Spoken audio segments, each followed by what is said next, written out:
Welcome to my vlog! You are tuning in to the very first episode of Beating Breast Cancer with me, Rachael Turner. Yes.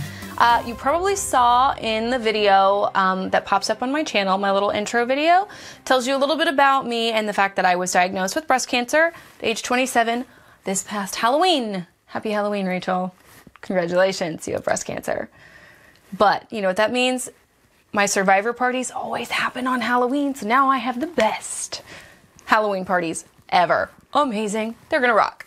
So a while back, I actually posed some questions to Instagram and said, hey, please tell me what y'all want to know. What do you want to know about this entire process? Because like I said, my purpose is to try and bring you as much good information as you can about breast cancer and beating it at such a young age. So a couple of the things, well, the overarching theme of the questions that came in was to just sort of tell you how I found out, what the emotions were that kind of came and went with that. Was I expecting it? Family reaction. So I figure I'll just kind of walk you through what went on. So, title of this episode is My OBGYN Saved My Life. Huh? Because she did. She really did. So I will start from the very beginning. So back in like September, my mom had the BRCA analysis testing done. Her doctor recommended that she have it done, and she was like, hey, Rach, you should have it done too. We've got a little bit of a history of breast cancer in my family. So I went and I made an appointment and had my OBGYN do all of that testing and send it off. And my results came back in September, said I was 27% likely to develop breast cancer within my lifetime, but that my 5-year projected chance of developing breast cancer was 0.5%. 0.5. That's it. Just 0.5. What? No. Okay. Fun fact, I went back probably 3 weeks later for my regular just doctor checkup every year that I am very adamant about going to. And that's when my doctor was like, hey, have you felt this? And I was like, I'm 27. I've never done a self-breast exam. So no, I haven't. And she was like, well, we need to have it checked out. So she sent me down for an ultrasound that happened a couple days later and a mammogram. And fun fact, when you're young, mammograms are not particularly accurate. So you're probably like, I'm young, I've never had a mammogram. Totally normal. Because breast tissue is super, super dense when you're young. Doesn't really start being helpful until around 35. So they can't see anything through my mammogram. Initial mammogram was like, we don't see anything, but ultrasound definitely saw something. So I had 2 ultrasounds that day. The radiologist actually came in himself and looked at the ultrasound as it was happening. And he was the one who was like, yeah, you really need to go get this checked out. We're going to set you up for a biopsy. And he was very, very good about telling me, I know you're young. Don't let this fall through the cracks. Don't. Go get it taken care of, because if it's nothing and you have peace of mind. If it's something, hopefully we've caught it early. So I did. I immediately was scheduled for a biopsy within the next 4 or 5 days again. And I had my results from the biopsy 3 days later. So this kind of gets into the phone call that I got on Halloween. I was home. I actually live with 2 roommates, but neither of them were there at the time. And so I was home alone in between clients because I'm a personal trainer and a fitness guru, and they called me and said, hey, there are cancer cells in the biopsy, but don't freak out. And this was the most important thing I think my surgeon said to me. It was, don't go Google things. Why? Because you'll get on WebMD and you're going to die. Everybody knows that if you go to WebMD for anything, a pimple on your forehead, it's cancer and you're dying. So don't Google things, because your specific type of cancer, you don't know yet. You can't go Google what it is, because you're going to find some horror story from somebody who was very advanced and has an entirely different type of cancer than you, and then you're going to freak yourself out, and it's not, you're worrying for nothing. So don't worry over nothing. Don't Google anything until you have all of your results, and then you can start Googling for resources. So my surgeon called, told me the news, told me not to freak out, not to Google things. And my immediate reaction was just sort of shock, obviously. I heard the word cancer and I was like, okay, deep breath. all right, it's cancer. What next? What are we going to do? Can we have a plan of action right now? Can you just go over that with me on the phone? Obviously not. This is a waiting period. It's a hurry up and wait game. But she finished the phone call with me, tried to kind of keep me calm, which I think I probably scared her with how calm I was. I don't know why I deal with emotions weirdly. But I immediately did hang up the phone and call my mom because she knew all of this was going on. And I called her and I was like, Mom, I got the results of my biopsy back and I have cancer. And my mom just did not believe it. She was totally and completely unready for it. And I broke down and started crying. And I was like, oh my gosh, this is real. Like I have cancer. I'm 27. And I was just trying to soak it all in. But at the same time, I think I was more scared of the word cancer than I had let myself believe I would be. And somebody did ask one of these questions, and it was, were you expecting it? And I've heard this from several other patients as well that have been diagnosed. And it was that when the lump was found, they kind of already knew. And I'm not going to lie to you. When my doctor pointed out I had a lump, I was like, oh gosh, like just in the back of my mind, I had this feeling, this gut feeling that it was going to be cancer. So when she said it, yes, it still shocked me, but I felt like I almost was expecting it a little bit. So I didn't just completely derail me and knock me into the floor. I cried for probably about 15 minutes and tried to decide if I needed to cancel my evening clients or if I needed to just keep going with life as normally as possible. So I kind of pulled myself together, cleaned up my face a little bit, and decided to go back to the gym and just keep myself busy because that was what helped me cope the most immediately. Staying busy, doing the normal day-to-day things. Like I said, I live with 2 roommates. And this was Halloween. We didn't have any really crazy plans. Our plans were to watch The Conjuring.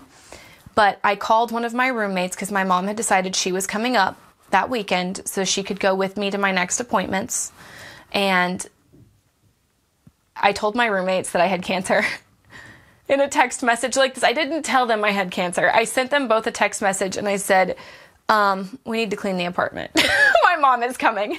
So they were like, okay, we'll clean the apartment. But one of them understood that my mom coming up must have meant bad news, and that's Ben. And you'll get to meet Ben because I'm going to make him do a vlog series with me. Yeah, I live with 2 male roommates.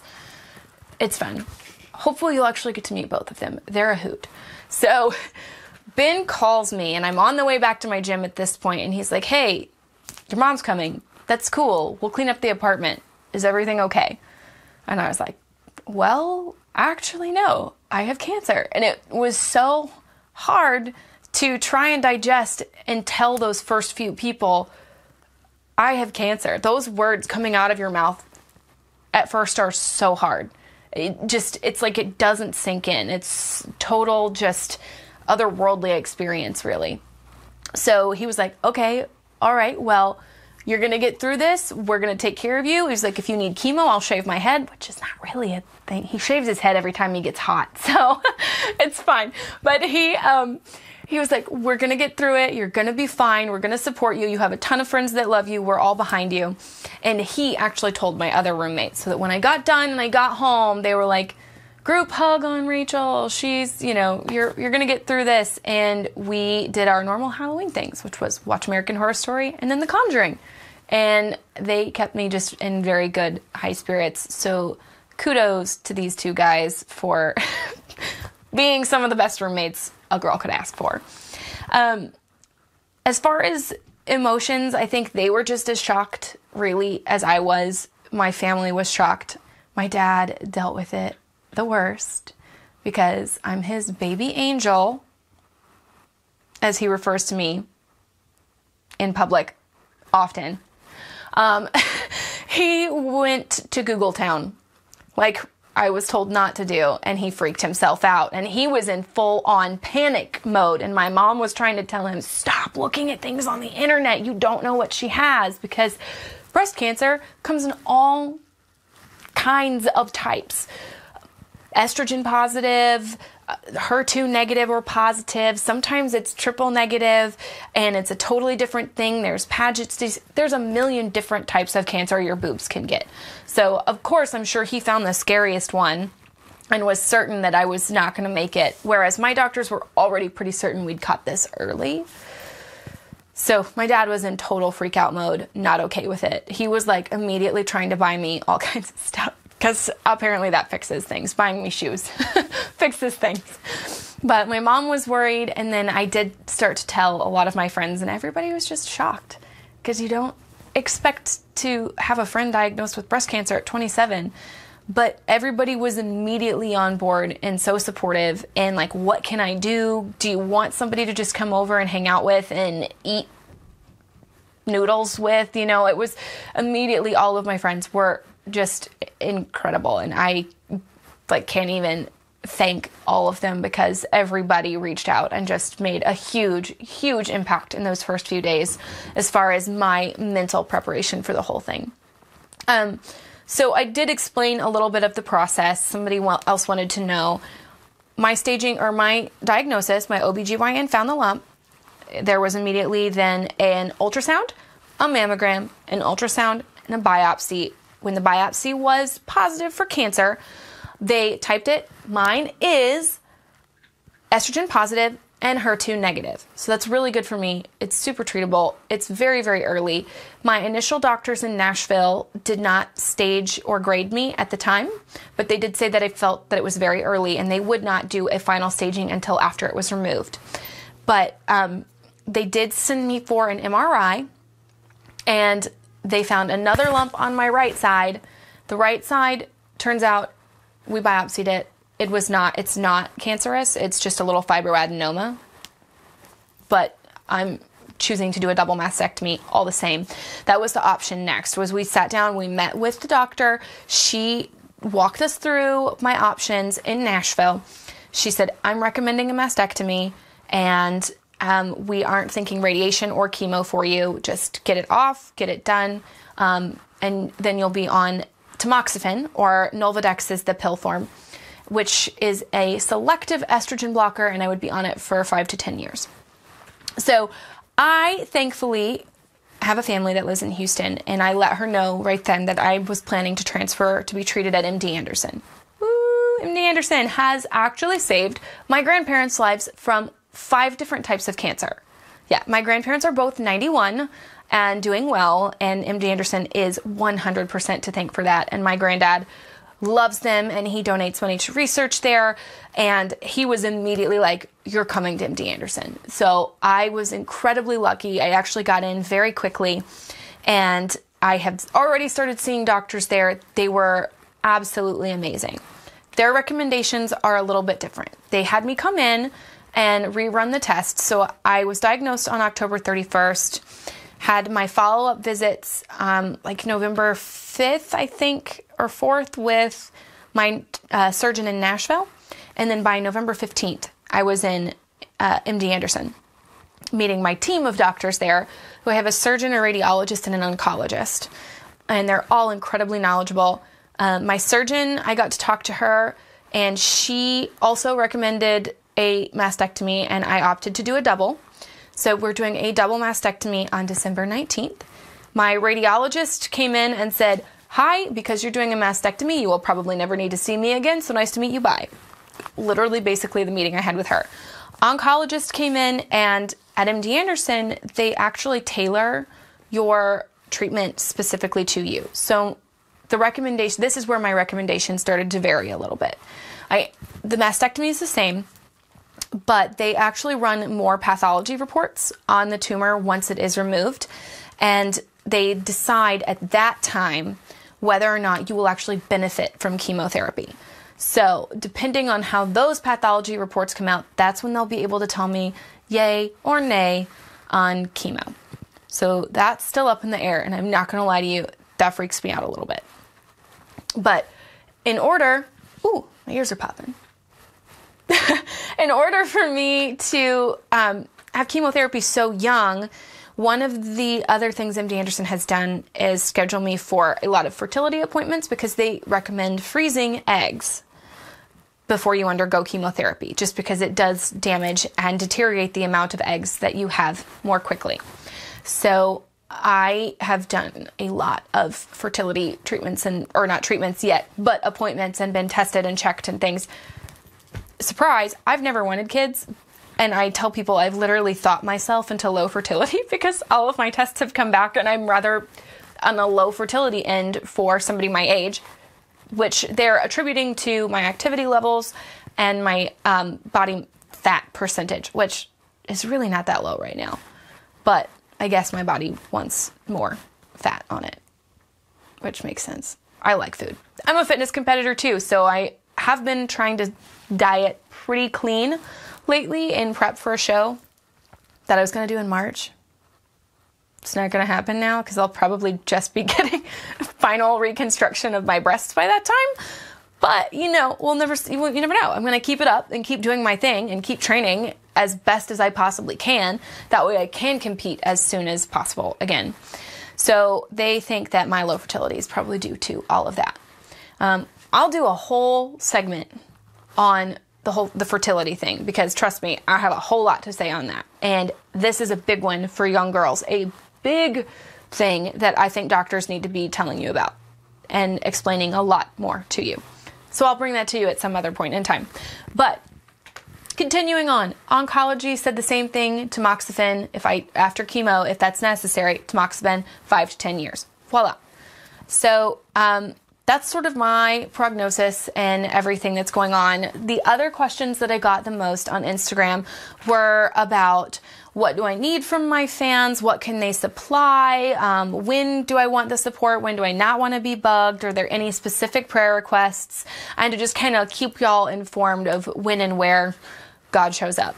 So I will tell you, God absolutely has showed up already for me because when I got to MD Anderson and they looked at everything, they did go ahead and type and stage and grade it. So I'm stage 1B, grade 1. So it's incredibly slow growing and very early. So slow growing, in fact, that it's likely that this has kind of been growing for like 7 years. And we're just now finding it because it's just now big enough to be located, really. So that's fantastic news. The prayers, everything, the support for that it was a big relief to know that it's very early and very, very treatable. So that's been amazing. And then what do I need from fans? Again, probably just seriously the prayers and the support and the good vibes. Because I'm in a situation right now where like my needs are pretty much met. I'm at home living with my parents and they're taking care of me, probably too much so. They keep feeding me. My coach is going to kill me. So I'm very well taken care of. Really what I need are those prayers and that support because I will tell you support is amazing and massive at the very beginning. And it does kind of start to wane after that initial, we're here for you. It does kind of fall off. And I think it's important to have that support all the way through this entire journey. What to supply? Again, I don't really have too many needs. And when to bug me and when not to bug me, please feel free to send me messages all the time. I want to be able to help other people going through this journey or answer any questions that you have. I am an open book. I will talk literally about anything. I will say anything. I have no limits. I'll talk about it all. I'm an open book. So please come at me with all kinds of things. Specific prayer requests right now are that I don't need chemo. I know I really am just hoping that those final pathology reports come back and say, hey, this is not the type of cancer that will benefit from more chemotherapy. That's my biggest prayer request and concern right now. And I know there are so many people who are on this journey who do go through chemo and they come out stronger and it is helpful for them. And I love you all, but I really am going to pray that I'm not in that category. So we will see how that all turns out. We'll know, I think by January 3rd, we will have an answer on that. So again, thank y'all for tuning in to the very first episode. Next time you see one of these lovely vlogs pop up, it's going to be all about boobies. All about it. Talking about everything you may want to know and everything you may not want to know.